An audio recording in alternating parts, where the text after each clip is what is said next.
pas eu l'occasion de saluer tout à l'heure. C'est beau de vous voir et c'est agréable pour des frères, des sœurs d'être ensemble au nom du Seigneur, de se réunir, de chanter les louanges à Dieu, de s'encourager, de s'exhorter, d'entendre les prières aussi, dans l'adoration, tout cela. C'est vraiment édifiant et encourageant. Et puis, de se nourrir aussi de sa parole et de se réjouir à travers les louanges, tout cela, les chants. Merci Seigneur pour l'Église locale et pour toutes les bénédictions qu'on en retire. Le Seigneur dit que tout se fasse pour l'édification. Et c'est pour là qu'on est ici, pour ça, s'édifier dans le Seigneur par sa parole et par les prières, par les chants, par l'adoration, par la louange, par les actions de grâce, par la communion fraternelle aussi, en voyant tous les dons que Dieu a mis dans chacun aussi.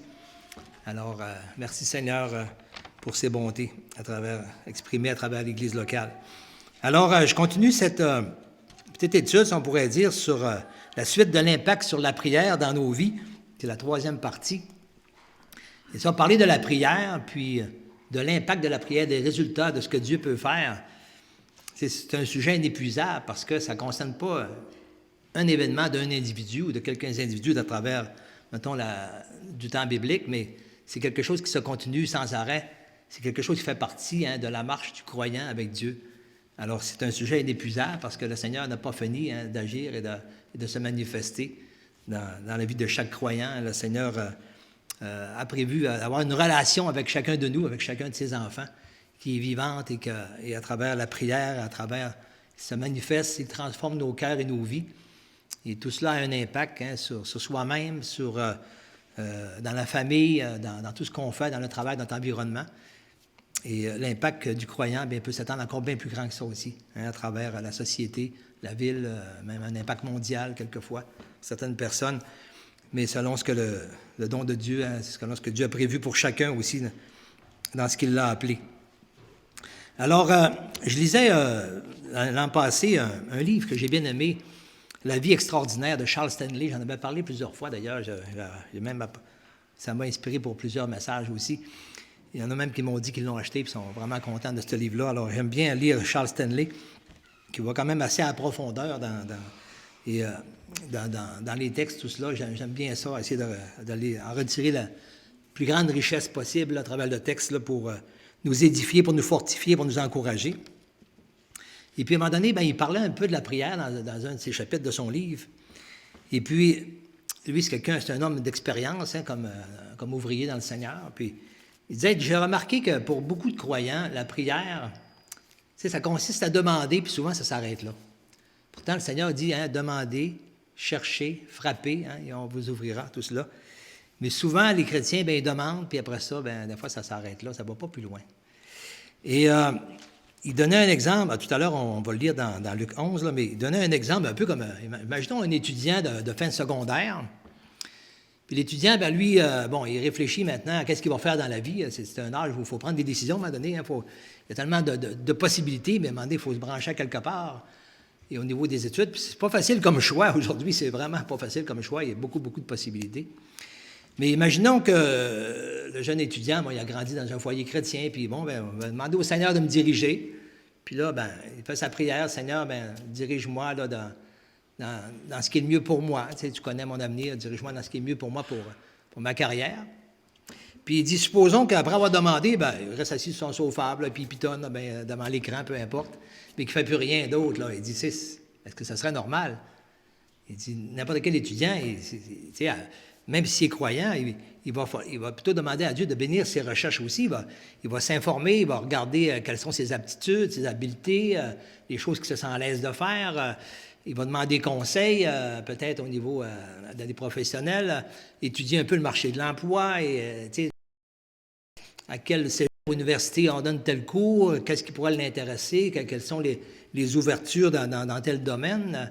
Il va falloir, mais s'il ne fait rien de ça, puis il attend que ça se fasse, alors il va falloir qu'il fasse quand même s'il fait confiance à Dieu qui va le diriger, il va falloir qu'il entreprenne certaines recherches, là, le cours, pour savoir dans quoi il va se diriger.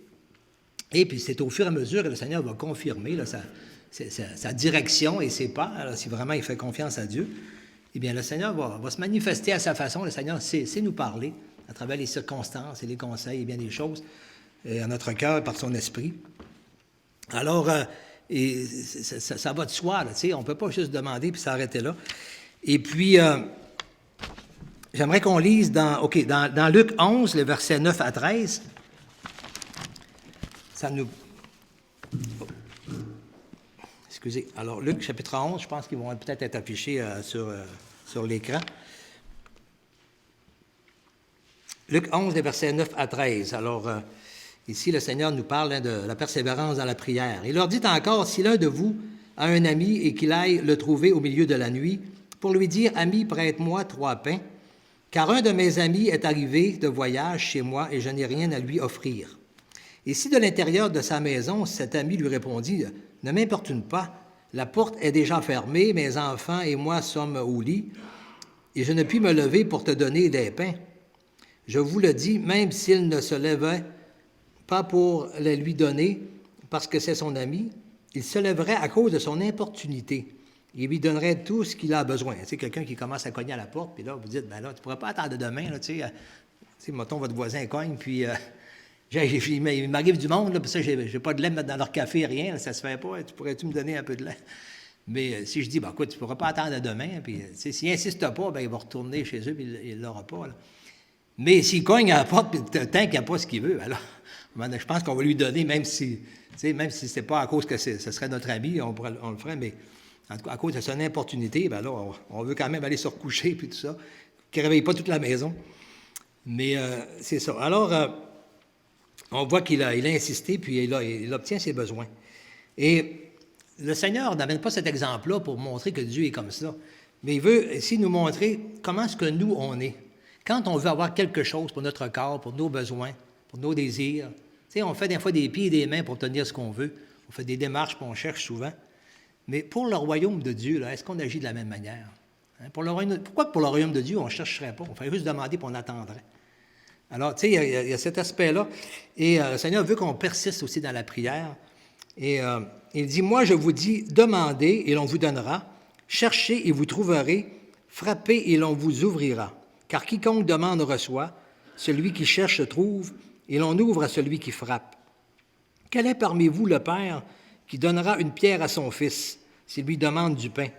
Ou s'il demande un poisson, lui donnera-t-il un serpent au lieu d'un poisson? Ou s'il demande un œuf, lui donnera-t-il un scorpion? Et si donc méchant comme vous l'êtes, vous savez donner de bonnes choses à vos enfants, à combien de forte raison le Père céleste donnera-t-il le Saint-Esprit à ceux qui le lui demandent? » Alors, dans un autre passage aussi, il donnera de bonnes choses à celui qui le demande, ici, il donnera le Saint-Esprit à ceux qui lui demandent.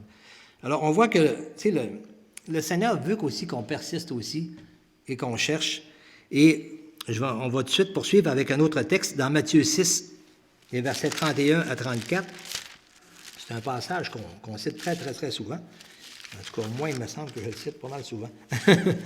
Et c'est un passage qui m'a frappé au début de ma vie chrétienne et qui ne cesse de me parler. C'est même avec, ça fait déjà plus de 35 ans, je pense, que je suis au Seigneur. Mais à chaque fois que je le lis, le Seigneur, on dirait qu'il frappe à mon cœur aussi, là-dessus, pour me le rappeler. Et il dit, ne vous inquiétez donc pas et ne dites pas, que mangerons-nous, que boirons-nous, de quoi serons-nous vêtus?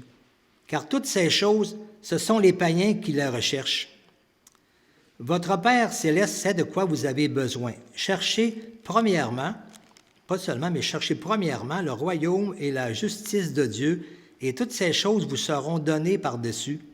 Ne vous inquiétez donc pas du lendemain, car le lendemain aura soin de lui-même, à chaque jour suffit sa peine.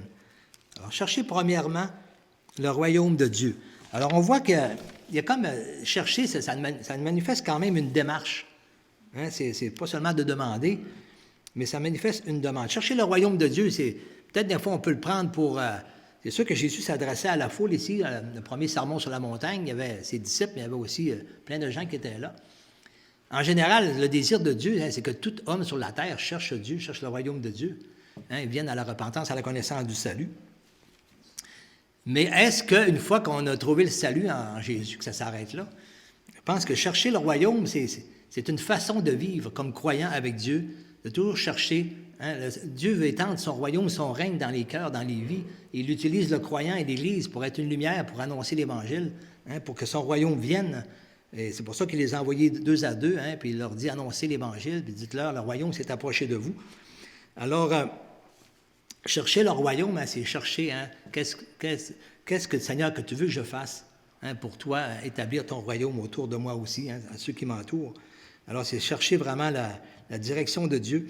Alors, il y a une question d'action aussi. Le Seigneur ne nous laisse pas oisifs, et c'est une question aussi de démarche et d'action. Et si on regarde dans Luc 2, versets 49 à 52, on voit l'exemple de Jésus lui-même lorsqu'il était même adolescent, si on pourrait dire. Là. Luc 2.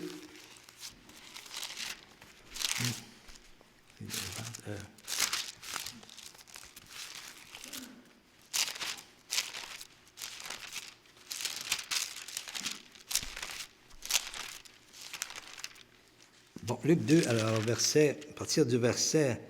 Alors, c'est Jésus qui, à un moment donné, que ses parents l'ont retrouvé au temple avec les docteurs de la loi. Et au verset 49, il leur dit, « Pourquoi me cherchez-vous? Ne savez-vous pas qu'il faut que je m'occupe des affaires de mon Père? » Mais ils ne comprenaient pas ce qu'il leur disait. Puis il descendit avec eux pour aller à Nazareth, et il leur était soumis, et sa mère gardait toutes ces choses dans son cœur. Et Jésus croissait en sagesse, en stature, en grâce, devant Dieu et devant les hommes. Ne savez-vous pas qu'il faut que je m'occupe des affaires de mon Père? Et voyez-vous, il commençait déjà à s'en occuper, mais tout en étant soumis aussi à les autorités que Dieu a mis sur place devant lui aussi, ses parents et tout cela, dans le respect de le milieu où il était. Mais il commençait à s'occuper des choses de son Père. Et graduellement, eh bien, jusqu'au temps où il ait vraiment tout le temps du Père soit venu justement pour exercer ce ministère à temps plein et aller jusqu'à l'accomplissement, jusqu'à la croix et la résurrection. Alors, on voit que le chrétien aussi doit aussi grandir en sagesse, en stature, en grâce devant Dieu et devant les hommes. On n'est pas appelé à s'isoler du monde, à s'enfermer, à vivre une petite communauté fermée, mais on est appelé à croître en sagesse devant Dieu et devant les hommes, que les gens puissent voir qu'on est une lumière, la grâce de Dieu et la connaissance de Dieu à travers le croyant. Alors, il faut qu'on s'occupe des affaires de notre Père aussi. Chercher le royaume de Dieu. Et à travers cette petite étude sur la prière, ce que je veux apporter sur le travail de Dieu qu'il accomplit, c'est sûr que le focus principal, comme je l'ai dit dans la première partie, deuxième partie, je veux que ce soit vraiment montrer la part que Dieu fait. Ce n'est pas notre part, mais c'est la part que Dieu fait, c'est ça qui nous encourage, qui nous pousse, qui nous attire dans la prière, et ainsi de suite aussi à rechercher, à frapper. C'est ça qui va nous amener à aller plus loin. Mais c'est la part que Dieu, c'est là-dessus que je veux mettre l'accent, mais il ne faut pas négliger que si on regarde à travers les exemples qu'on va regarder, les exemples bibliques de personnes, de croyants, qui ont fait connaître leurs besoins à Dieu et que Dieu a répondu, j'aimerais qu'on regarde un petit peu leur profil aussi, de voir que ces personnes-là, quelles étaient leur attitude, quel était leur comportement.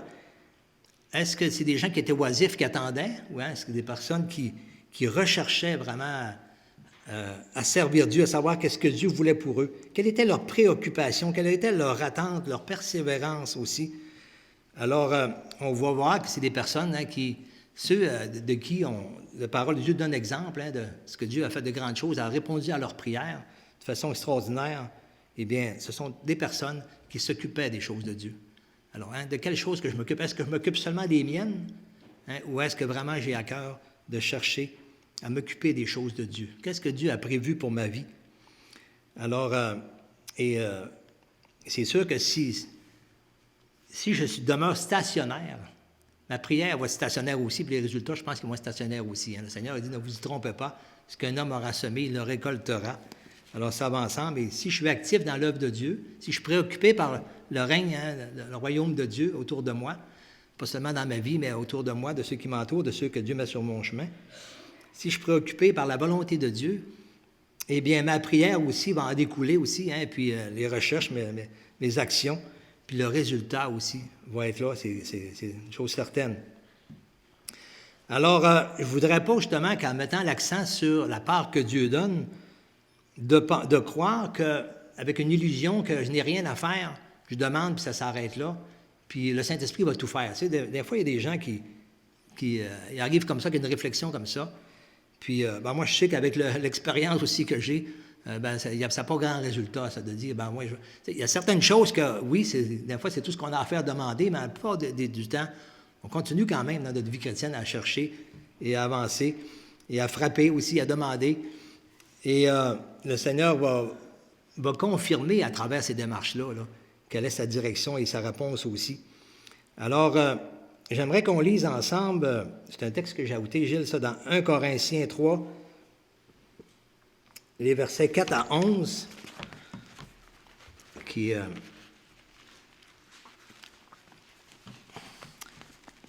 ça va nous donner de comprendre un petit peu là, ce que je vais apporter par ça. 1 Corinthiens, chapitre 3, les versets 4 à 11, on va voir qu'on est des ouvriers avec Dieu. Dieu, la grande part, c'est Dieu qui l'a fait, la part extraordinaire. Là. Mais nous, c'est une grâce qu'il nous fait là, de travailler avec lui, de participer avec lui à son œuvre. Mais c'est sûr que le miracle, c'est lui qui l'accomplit. Mais nous avons quand même une tâche à accomplir. Et voici ce que Paul dit, parce qu'il y avait comme une discussion, là, moi je suis de Paul, puis l'autre d'Apollos, tout cela.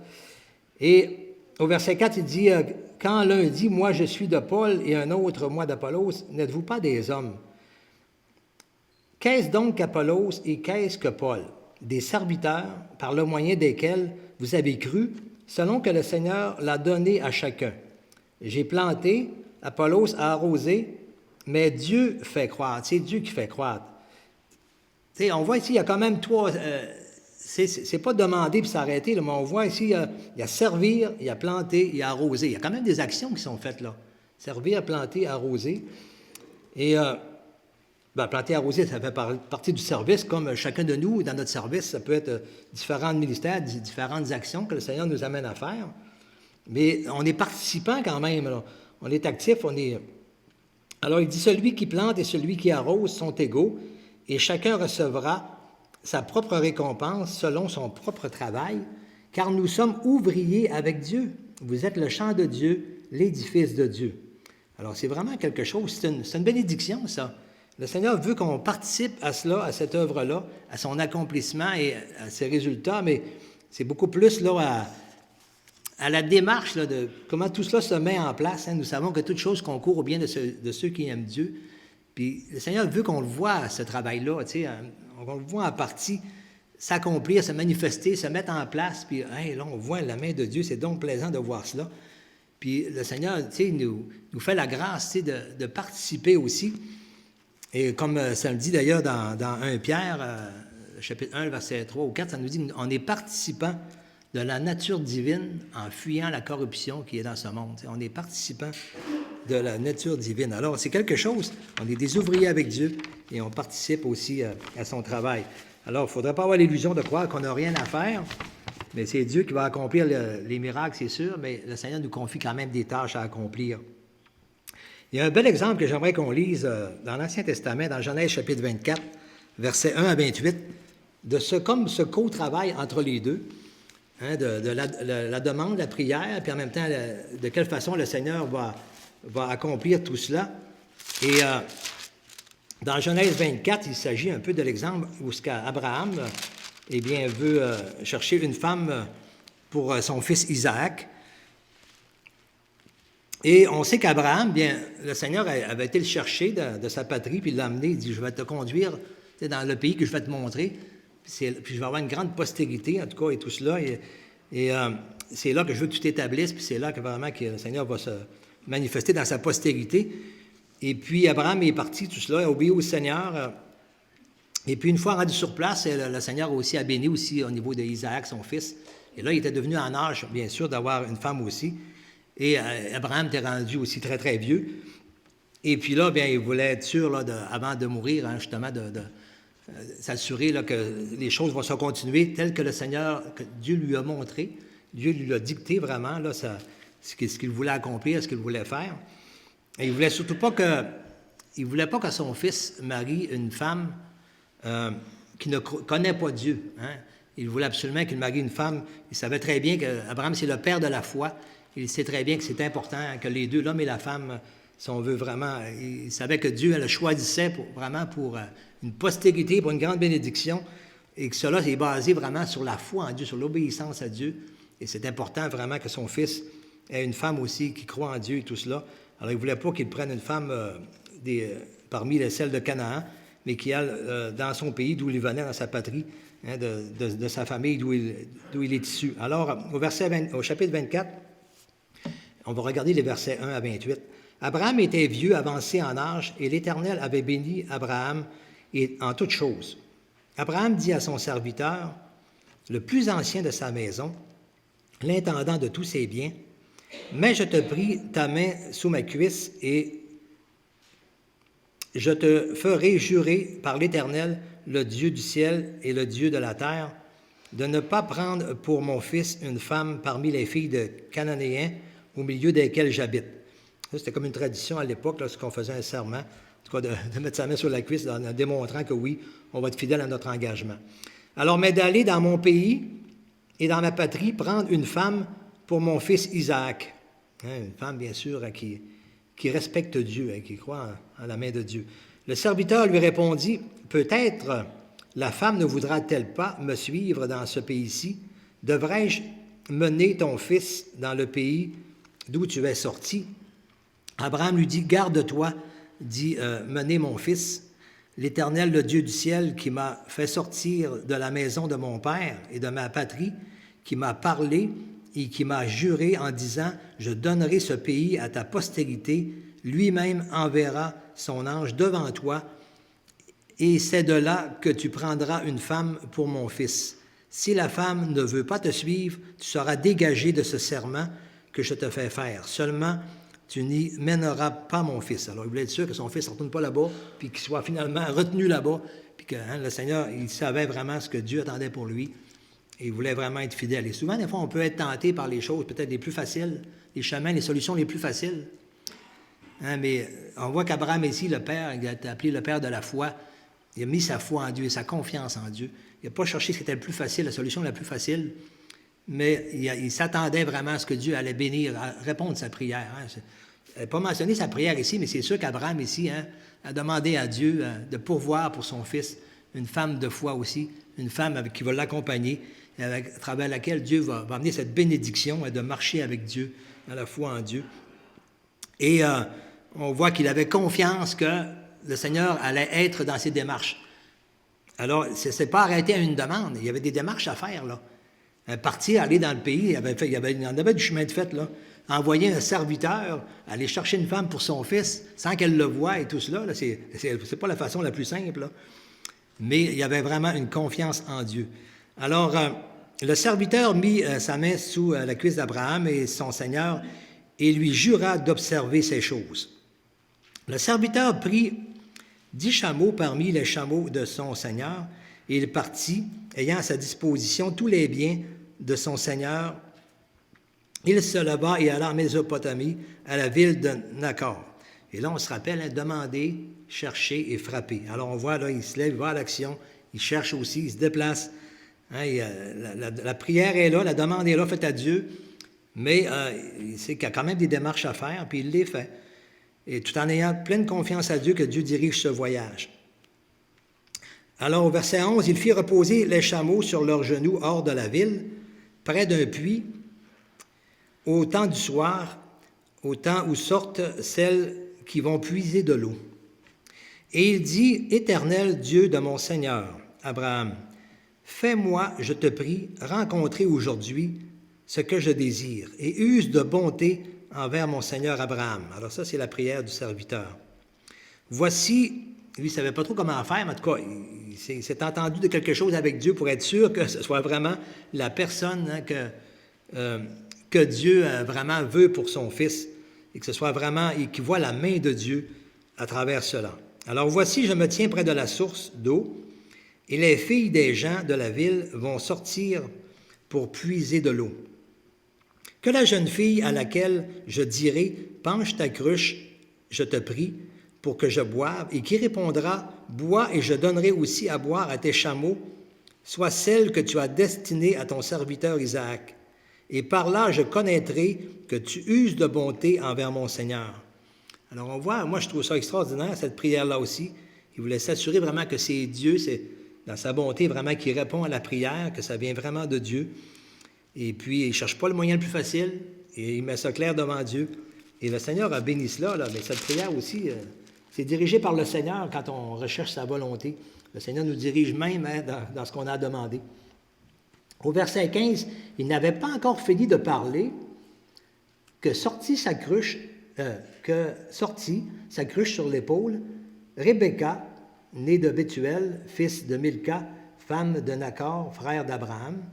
C'était une jeune fille très belle de figure, elle était vierge et aucun homme ne l'avait connue.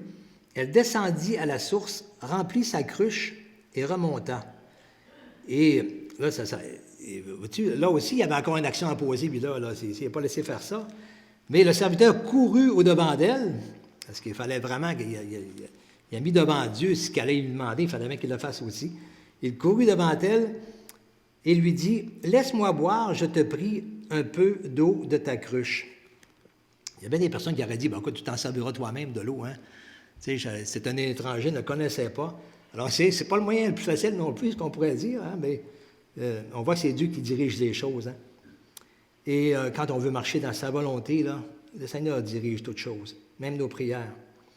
Alors, elle répondit, « Bois, mon Seigneur, » et elle s'empressa d'abaisser sa cruche sur sa main et de lui donner à boire. Quand elle eut achevé de lui donner à boire, elle dit, « Je puiserai aussi pour tes chameaux, jusqu'à ce qu'ils en aient assez bu. » Et elle s'empressa de vider sa cruche dans l'abreuvoir et courut encore au puits pour puiser, et elle puisa pour tous les chameaux. L'homme la regardait avec étonnement et sans rien dire, pour voir si l'Éternel faisait réussir son voyage ou non. C'est beau de voir ça, hein? Moi je trouve ça tellement beau. Il était dans l'étonnement, il était émerveillé. Et quand on est ouvrier avec Dieu comme ça, dans sa volonté, c'est beau de voir comment est-ce que Dieu travaille, de voir sa main agir suite en réponse à la prière que nous lui avons faite, hein, selon les besoins que Dieu nous montre, nous dirige dans ce qu'il attend de nous. On lui fait confiance et on voit la main de Dieu, là, c'est tellement extraordinaire, c'est tellement beau. Et j'imagine ce serviteur-là, on se met à sa place, ça devait être beau de voir cela. Extraordinaire, le cœur devait lui battre et l'esprit devait, en tout cas, il devait être vraiment ému et touché hein, vraiment par l'Esprit de Dieu de voir cela. Il devait être réjoui de ce que Dieu accomplissait là. Alors, l'homme la regardait avec étonnement, sans rien dire, pour voir si l'Éternel faisait réussir son voyage ou non. Et quand les chameaux eurent fini de boire, l'homme prit un anneau d'or, du poids d'un demi-cycle, et 2 bracelets du poids de 10 cycles d'or, et il dit, « De qui es-tu la fille? » Alors, ça ne finit pas là, il faut qu'il continue, là, parce que la fille, il faut la demander hein, aux parents aussi, pour le mariage. Et il dit, « De qui es-tu la fille? Dis-le-moi, je te prie. Y a-t-il dans la maison de ton père de la place pour passer la nuit? » Alors, on voit, il cherche, hein, il frappe, puis il ne lâche pas, là. Il ne lâche pas. Et elle répondit, « Je suis fille de Bethuel, fils de Milca et de Nachor. » Et elle lui dit encore, « Il y a chez nous de la paille, c'est ça, OK, et du fourrage en abondance, et aussi de la place pour passer la nuit. » Et alors l'homme s'inclina et se prosterna devant l'Éternel, en disant, « Béni soit l'Éternel, le Dieu de mon Seigneur Abraham, qui n'a pas renoncé à sa miséricorde et à sa fidélité envers mon Seigneur. Moi-même, l'Éternel m'a conduit à la maison des frères de mon Seigneur. » Et la jeune fille courut raconter ces choses à la maison de sa mère, et ainsi de suite. Alors, on connaît la suite de tout cela. Ils ont donné la permission qu'elle parte, et elle était d'accord aussi. Alors, on voit que Dieu a tout arrangé. Mais, tu sais, on voit que, c'est le sens dont on est ouvrier avec Dieu. Tu sais, il y a une participation qui est là. Chercher et frapper. C'est pas juste demander, là. Mais dans tout cela, là, Dieu permet que, dans notre recherche, en frappant les démarches qu'on fait, on voit la main de Dieu. C'est ça qu'il veut qu'on voit, le Seigneur. Il veut qu'on voit son travail, une partie, en tout cas, il veut qu'on soit témoin de cela, puis ça nous réjouit. Il était dans l'étonnement, il était émerveillé de voir comment le Seigneur répondait à cette prière-là. Alors moi, je trouve ça extraordinairement encourageant. Et on voit qu'on a aussi, comme il est dit, Pierre l'a dit, il nous rend participants à sa nature divine en fuyant la corruption qui existe dans le monde, bien sûr, en marchant avec Dieu, en étant fidèle aussi à ses engagements, à ce que le Seigneur nous montre aussi, puis à sa direction. Alors, on voit, au niveau de la prière, j'ai parlé de l'impact de la prière dans nos vies, dans notre famille, dans notre environnement, dans notre travail. Et on voit ici la prière d'Abraham, tout cela, c'est l'impact de ses serviteurs sur son fils. Toute sa démarche, la prière, c'est aussi sa démarche avec Dieu. Là. Et on voit l'impact chez son serviteur qui est parti en voyage, là, puis lui aussi a bénéficié de voir ce miracle-là, de participer comme ouvrier aussi dans l'œuvre de Dieu. Il a vu la main de Dieu pour lui, là, ça devait être toute une bénédiction aussi, ce serviteur, de voir tout cela. Et alors, il y a un impact, et l'impact, ça va loin, là, après ça, c'est la famille qui va en être bénie, la postérité, la patrie, et même tous les pays d'alentour, et même toute l'humanité ont été bénis suite à cela aussi. L'impact ne fait que se continuer. Alors, il a persévéré vraiment dans ce que Dieu l'appelait, et avec fidélité, en ne cherchant pas les choses les plus faciles, mais en étant certain que dans ses décisions soient agréables à Dieu. Il savait que ça n'aurait pas été agréable à Dieu que son fils aurait pris une femme parmi les Cananéennes. Alors, on voit de marcher fidèlement, puis de se confier à Dieu, puis de s'attendre à lui. Après ça, chercher, frapper, demander qu'il bénisse nos démarches. Eh bien, le Seigneur dirige et bénit. Et les résultats sont là.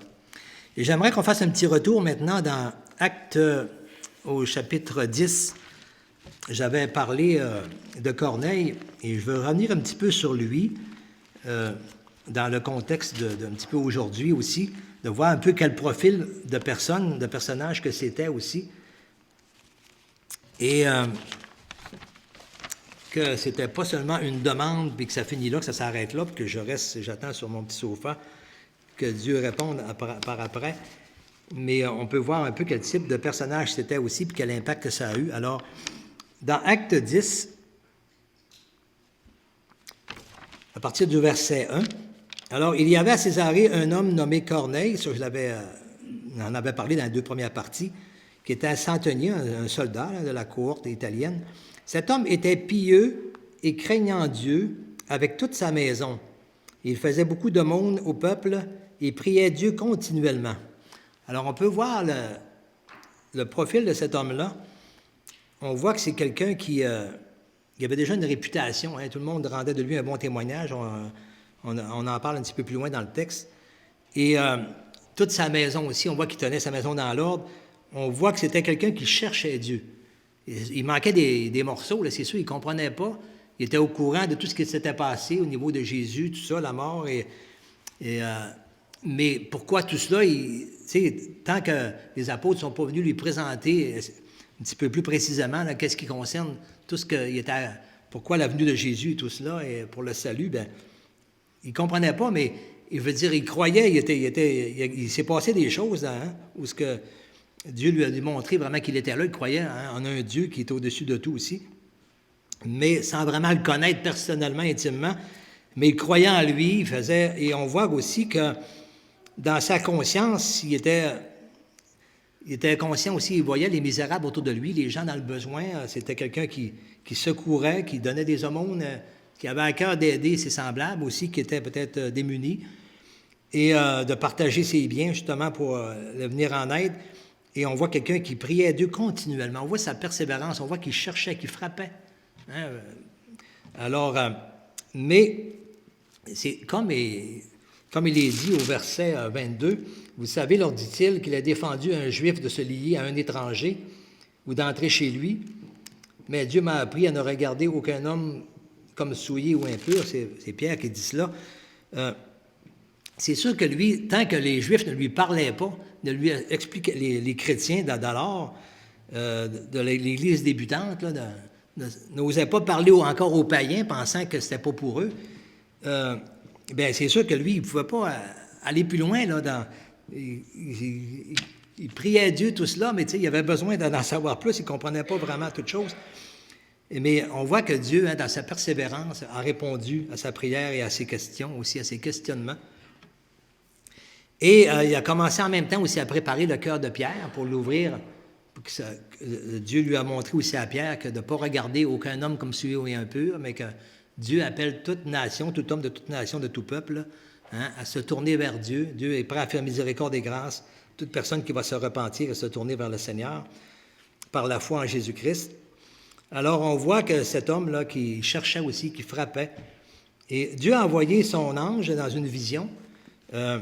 C'est assez rare que ça va se faire, mais dans des situations où vraiment il n'est pas possible de connaître vraiment la volonté de Dieu. Comme ici, vu que les Juifs, à ce moment-là, n'allaient pas vers les païens pour leur enseigner ça, alors il fallait que Dieu a montré cela, et puis il lui a donné des directives, en même temps il a préparé aussi. Alors c'est tout l'impact de sa prière aussi, hein, de sa prière, de sa démarche, de vouloir chercher puis connaître Dieu. Seigneur, je veux te connaître. Il suppliait, il intercédait, il voulait vraiment que Dieu se manifeste à lui.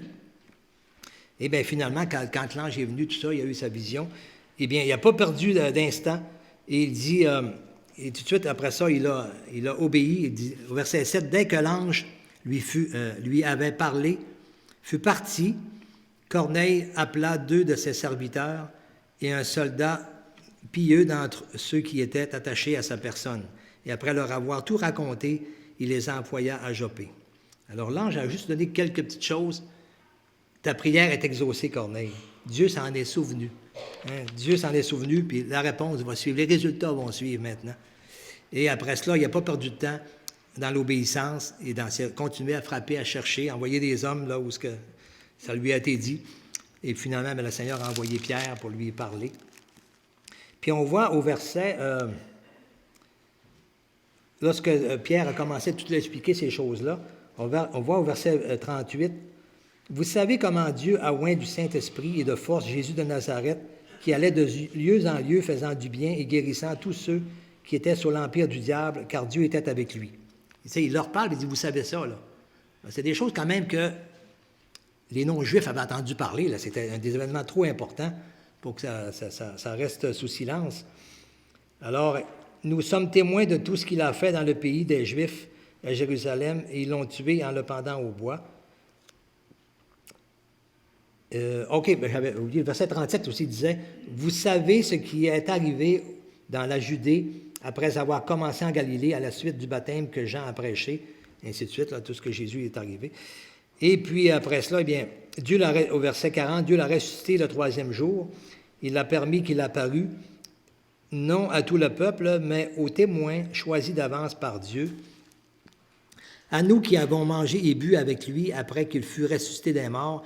Et Jésus nous a ordonné de prêcher au peuple, d'attester que c'est lui, par lui que Dieu a établi, par Dieu, juge des vivants et des morts. » Alors, en tout cas, ainsi de suite, et Pierre a continué à lui expliquer vraiment tout ce qui concerne Jésus et le salut.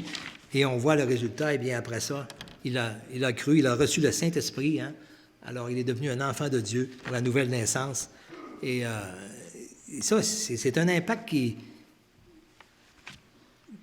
n'arrête pas. Ça l'a béni après ça, même tous les Juifs, ça l'a béni les païens. Et nous, aujourd'hui, on lit ça, puis ça nous bénit encore. Ça bénit toute l'histoire de l'Église. On est béni par ces résultats-là, par cela. Mais on voit un homme qui n'a pas seulement demandé puis être assis à attendre, mais on voit qu'il y avait une persistance, il cherchait, il voulait comprendre, il y avait plein de questions, mais Dieu, qu'est-ce qui se passe? C'est quoi cette histoire-là? Qu'est-ce qui s'est passé au sujet de Jésus qui faisait des miracles? Et puis là, mais il voulait vraiment des réponses à ces questions.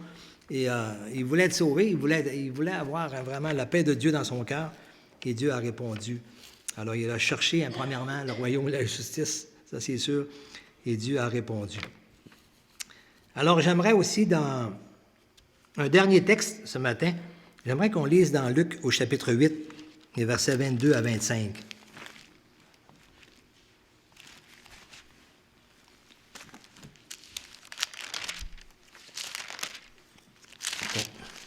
Bon, ça va plus vite que je pensais, ou j'ai commencé de bonne heure.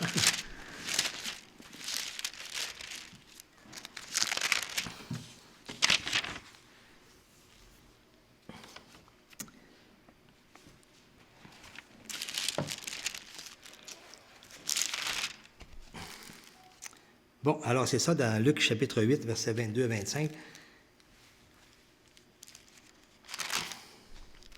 Alors ça nous parle d'une tempête, hein, avec qui est arrivé sur l'eau dans la barque avec Jésus, avec ses disciples. Et il est dit, un jour, Jésus monta dans une barque avec ses disciples. Il leur dit, passons de l'autre côté du lac. Et ils partirent. Pendant qu'ils naviguaient, Jésus s'endormit. Un tourbillon fondit sur le lac et la barque se remplissait d'eau et ils étaient en péril. Ils s'approchèrent et le réveillèrent en disant, « Maître, Maître, nous périssons. » S'étant réveillé, il menaça le vent et les flots qui s'apaisèrent et le calme revint. Puis il leur dit, « Où est votre foi? » Saisis de frayeur et d'étonnement, ils se dirent les uns aux autres, « Mais quel est donc celui-ci qui commande même au vent et à l'eau et à qui ils obéissent? » Alors, ils avaient vu aussi, on voit que c'était quand même au début de leur ministère, au début du ministère de Jésus. Et ils avaient sûrement déjà accompli quelques miracles, de nombreux miracles déjà, au niveau de la guérison physique du corps ou de la délivrance d'esprits démoniaques. Là, mais ici, là, le Seigneur me montre vraiment qu'il a le contrôle sur tout. Et on voit, eux, ils ont comme eu peur et il dit, Seigneur, on est en péril, nous périssons, sauve-nous, nous périssons. Et on voit cette prière qu'il a été adressée, qu'il adresse au Seigneur, parce que là, c'est vraiment dans une circonstance là, très urgente. Et il nous arrive à chacun de nous aussi de passer des tempêtes, des fois dans la vie, qui arrivent. Et le Seigneur, il n'y a rien qui nous arrive sans que Dieu ne l'ait permis. Et dans cette circonstance-là, c'est le Seigneur qui les avait invités aussi à aller de l'autre bord. Et le Seigneur savait tout ce qui allait se passer aussi. Et puis, on est à l'école en tant que chrétien. Et le Seigneur utilise les choses de la vie, les épreuves, des circonstances, même des fois des tempêtes, tout cela, peu importe. Toute chose concourt au bien de celui qui aime Dieu. Et le Seigneur nous dirige et veut nous montrer qui il est.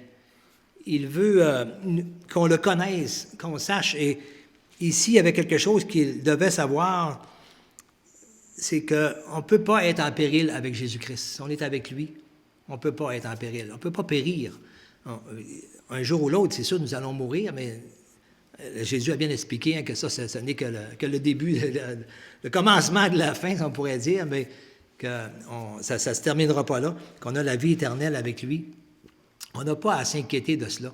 Et Jésus démontre qu'il est souverain sur toutes choses. Il n'y a rien qui nous arrive que Dieu ne nous entoure de sa protection, que Dieu est là. Et il veut que ses disciples sachent ça. Le premier impact que Dieu fait dans la prière, si on pourrait dire, le premier travail que Dieu accomplit, c'est dans notre cœur. Dieu, dans mon cœur, il faut que je le connaisse. Il faut que je connaisse Dieu, c'est qui il est. Il faut que je sache qu'il est souverain en toutes choses, qu'il contrôle tout, que je n'ai pas à avoir peur, que je sache que peu importe qu'est-ce qui arrive, un événement qui est bouleversant dans ma vie, peu importe, une nouvelle terrible, une opposition terrible aussi peut-être qui peut arriver, un conflit, peu importe, mais le Seigneur est présent, il est là. On n'est jamais abandonné, on est dans sa main, puis il n'y a personne qui peut nous ravir de sa main. Personne qui peut nous ravir de sa main ou de la main du Père. On est gardé en lui, il n'y a rien qui peut nous séparer de l'amour de Christ. On est entouré de sa protection, il faut qu'on le sache. Ça. Il voulait que ses disciples le sachent. Il a le pouvoir sur toutes choses dans nos vies, sur notre corps, sur tous les éléments, sur la nature, peu importe. Il a le contrôle sur tout. Il faut qu'on le sache. Et on n'a pas à avoir peur d'être en péril dans n'importe quelle situation. Mais il veut qu'on se calme aussi, qu'on dise, on se repose en lui. Malgré tout ça, c'est normal, des fois qu'on peut être bouleversé émotionnellement, des choses qui nous arrivent, mais le Seigneur veut qu'on se rappelle qui il est. C'est dans la prière, qu'on se raffermit dans sa parole, il veut nous rassurer par son esprit en nous, puis nous amener à se calmer, même à travers la tempête, et s'attendre à Dieu, lui faire confiance. Il a vraiment le contrôle sur tout. Il faut que le Seigneur fasse d'abord cet impact-là dans nos cœurs, dans nos vies, qu'il nous raffermisse, qu'on soit confiant en lui, peu importe quoi qu'il arrive, qu'on ne panique pas, mais qu'on soit rassuré par cela. Il a démontré vraiment là, qu'en toute chose, et même jusqu'à la résurrection d'un corps, ça n'a pas de résurrection, celle de Lazare, il a démontré qu'il a le pouvoir, tout ce qu'il a dit, il a le pouvoir sur tout. Toute autorité lui a été donnée dans le ciel et sur la terre. Et ça, il l'a démontré à travers les miracles qu'il a accomplis. Et il a formé ses disciples à cela. Et c'était essentiel là, pour qu'ils continuent leur ministère par après, que Jésus soit reparti. Jésus a tout enseigné cela. Et ça, c'est pour nous aussi, là. C'est là. Et nous pouvons être rassurés qu'en appartenant au Seigneur, le Seigneur, même encore aujourd'hui, après 2000 ans, tout cela, c'est quoi qu'il nous arrive, le Seigneur est en contrôle. Il n'y a rien qu'il ne voit pas, là, qui lui échappe. Et ça, on peut en être certain. Il faut en être certain. Et c'est comme ça qu'on met notre confiance puis qu'on se repose en lui. Si on en doute, eh bien là, on a peur, la peur s'installe. Mais si on en est certain, alors il faut que je me raffermisse dans ma pensée, avec la pensée de Dieu, avec la parole de Dieu. J'aligne ma pensée avec celle de Dieu. Et là, maintenant, l'assurance s'installe dans mon cœur et la paix s'installe. Et c'est ça que le Seigneur veut. Et je termine avec un dernier verset dans 2 Pierre, chapitre 1, les versets 1 et 2.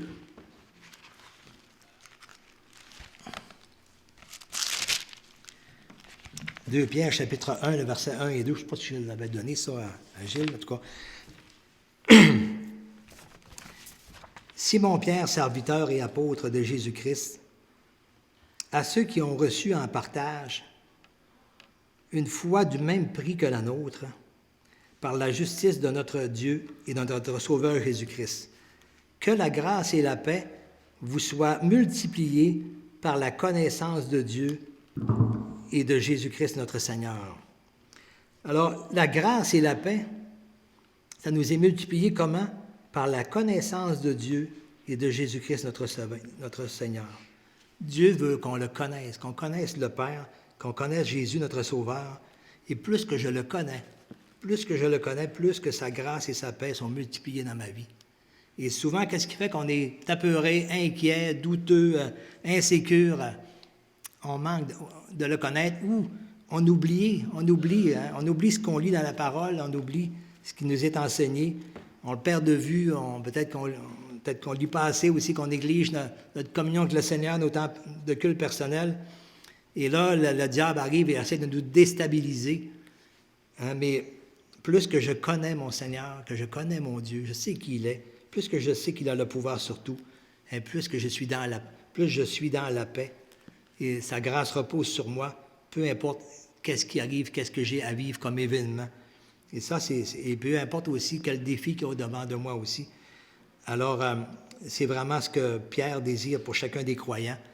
Et comme c'est là qu'il le dit aussi au verset 4, nous sommes participants de la nature divine.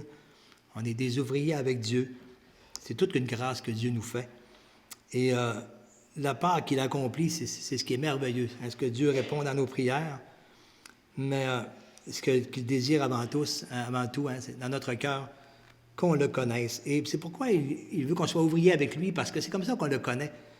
Alors, si on fait juste demander et on arrête, alors le Seigneur nous exhorte aussi à chercher et à frapper. Ça fait partie aussi de la réponse à la prière. Il y a une démarche de notre part.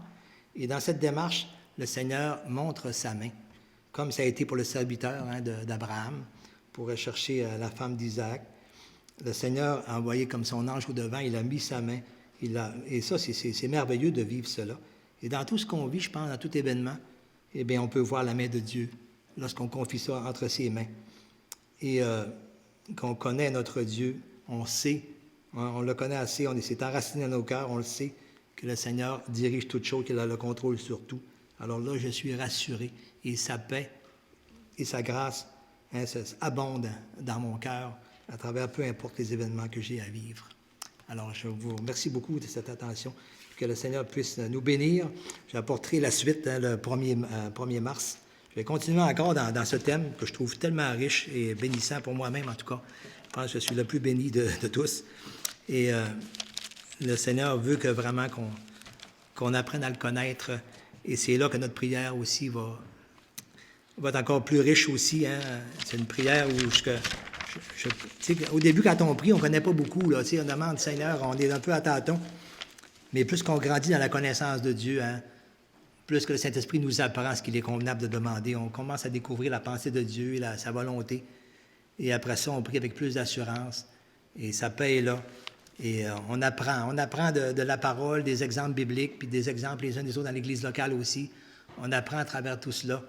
Et puis on grandit, puis on s'exhorte, puis on s'encourage, puis on le témoigne aussi, c'est très important. Alors puisse le Seigneur vraiment nous bénir dans notre vie, dans notre marche avec lui, et que son œuvre soit fructueuse vraiment dans nos vies autour de nous, que son impact se manifeste abondamment. Amen. Merci.